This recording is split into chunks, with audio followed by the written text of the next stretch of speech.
महाराष्ट्र के दिल में हरे भरे पहाड़ियों और प्राचीन मंदिरों के बीच स्थित है चंदीपुर गांव। इसकी शांति भरी दृश्यता और गर्मजोशी से भरे लोग एक समयहीन सुकून का वातावरण बनाते हैं।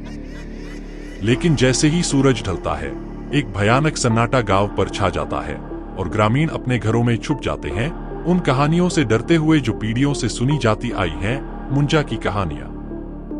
मुंजा, जैसा कि ग्रामीण मानते थे, एक ब्राह्मण की बेचैन आत्मा थी जिसकी असमय मृत्यु हो गई थी।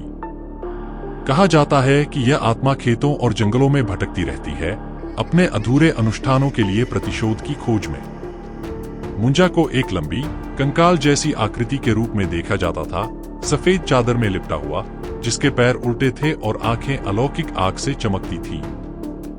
रवि, एक शहर का नौजवान, हाल ही में अपने वनस्पति विज्ञान के शोध के लिए चंदीपुर आया था।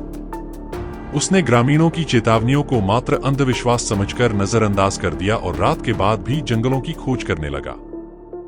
एक शाम उसने जंगल के गहरे हिस्से में जाने का निर्णय लिया, उन कहानियों से प्रेरित होकर। जैसे जैसे वह चलता गया, जंगल घना होता गया और छायाएं लंबी और मुड़ती हुई दिखने लगी। हवा ठंडी हो गई और पेड़ों पर एक अनजान खामोशी छा गई। रवि की टॉर्च झपकने लगी और उसकी किरणें अनियमित रूप से रास्ते पर पड़ने लगी। बढ़ते डर को नजरअंदाज करते हुए उसने आगे बढ़ने का फैसला किया। वह एक खुली जगह पर पहुंचा जहां एक अकेला बरगद का पेड़ खड़ा था, जिसकी जड़ें पुराने संरक्षक की तरह फैली हुई थी। पेड़ के नीचे एक पुरानी पत्थर की वेदी आधी जमीन में धंसी हुई थी। उत्सुकता से भरा रवि वेदी के पास गया और उसकी टॉर्च की रोशनी ने अनजाने प्रतीकों की धुंधली नक्काशी को उजागर किया।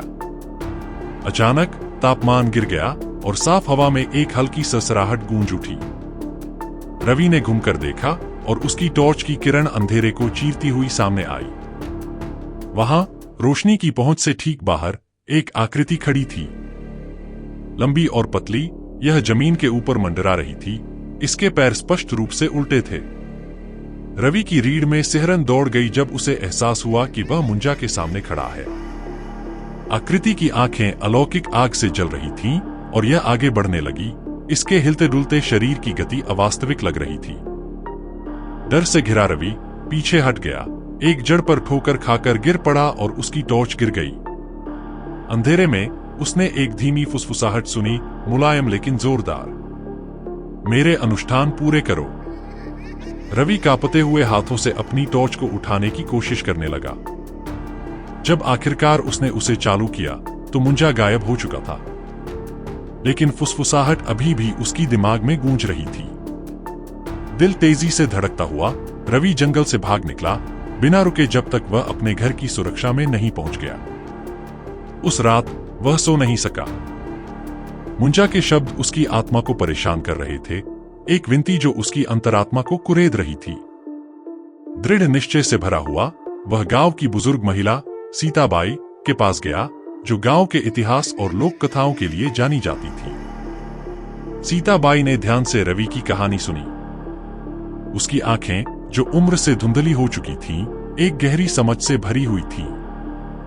मुंजा एक विद्वान ब्राह्मण था, उसने समझाया, जिसकी जीवन असमय समाप्त हो गया था और वह अपने पवित्र अनुष्ठान पूरे नहीं कर सका था। उसकी आत्मा इस संसार में बंधी हुई है, किसी को ढूंढते हुए जो उसका अधूरा काम पूरा कर सके। रवि, हालांकि संशय में था, ने जिम्मेदारी महसूस की। उसने अनुष्ठान पूरे करने के लिए सहमति दी, सीताबाई के निर्देशों का पालन करते हुए।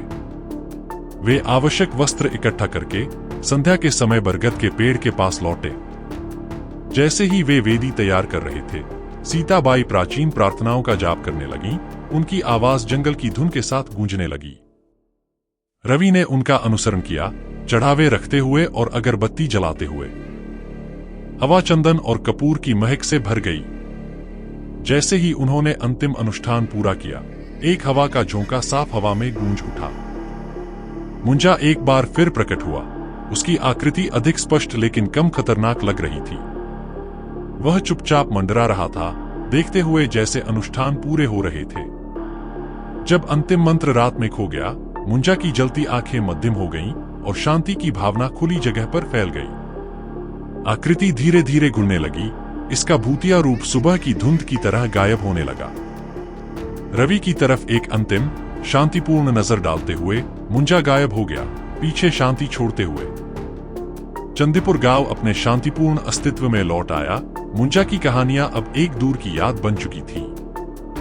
रवि की मुंजा से मुलाकात, हालांकि उसकी यादों में बसी रही, यह याद दिलाती हुई कि जीवित और मृतकों के बीच का पर्दा कितना पतला हो सकता है और प्राचीन परंपराएं उन्हें कैसे जोड़ती है। उस दिन से रवि ने गांव की परंपराओं और बुजुर्गों की बुद्धि का सम्मान करना शुरू कर दिया, समझते हुए कि कुछ कहानियां मात्र कहानियां नहीं होती, बल्कि अतीत की गूंज होती हैं जो वर्तमान में संतोष की खोज करती है।